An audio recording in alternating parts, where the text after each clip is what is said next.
ସମାଜ ଗଠନ ନିମନ୍ତେ ଆଜି ବିଶ୍ୱ ବରିଷ୍ଠ ନାଗରିକ ଦିବସରେ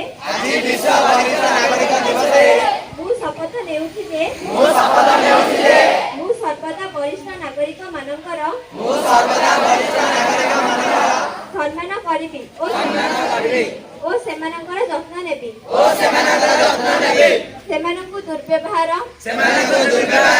ଓ ଉପେକ୍ଷାରୁ ସୁରକ୍ଷା ପ୍ରଦାନ କରିବି ସେମାନଙ୍କୁ ସୁସ୍ଥ ସକ୍ରିୟ ଓ ସ୍ୱତନ୍ତ୍ର ରହିବାରେ ସହଯୋଗ କରିବି ପରିବାର ଓ ସମାଜ ପ୍ରତି